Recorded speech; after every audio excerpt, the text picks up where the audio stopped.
Justement, en cette veille du week-end de Pâques et pour le coup d'envoi des vacances de la zona, beaucoup d'automobilistes se demandent s'ils pourront faire le plein. Oui, ce soir, la raffinerie totale de Gonfreville-Lorcher en Seine-Maritime, la plus grande de France, est la seule complètement bloquée.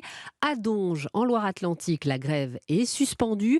Et à la Mède, dans les Bouches-du-Rhône, le blocage a pris fin. La situation semble donc s'améliorer, Aurélien Fleureau, mais pas suffisamment pour gommer toutes les difficultés dans les stations-service. Oui, puisqu'il y a encore une station-service sur 5 avec au moins un carburant manquant en centre-val de Loire et dans les Pays de la Loire. Même ordre de grandeur en région parisienne, avec toujours des départements plus impactés comme le Val-de-Marne. 40% des stations sont concernées, 30% dans les Hauts-de-Seine et 25% dans les Yvelines. Voilà pourquoi il est plus prudent d'anticiper, comme l'explique Francis Pousse, président de la branche station-service au sein du syndicat Mobiliance. Les meilleures précautions à prendre en ce long week-end, c'est éventuellement, si on sort en dehors d'Île-de-France, de faire son plein en dehors de l'Île-de-France et avant d'y revenir, de façon à être sûr d'avoir son carburant, puisque même si le gasoil est à peu près revenu dans la normale en Île-de-France, il n'empêche qu'il y a toujours un problème sur les sans-plomb. Et vous l'avez dit, la situation est en train de s'améliorer dans plusieurs raffineries. Alors, cela ne réglera rien dès ce week-end, mais des améliorations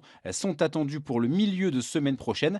Amélioration, mais rien ne sera totalement terminé, puisqu'à Donge, par exemple, le mouvement de grève doit reprendre à partir du 13 avril, donc vendredi prochain. Aurélien Fleureau.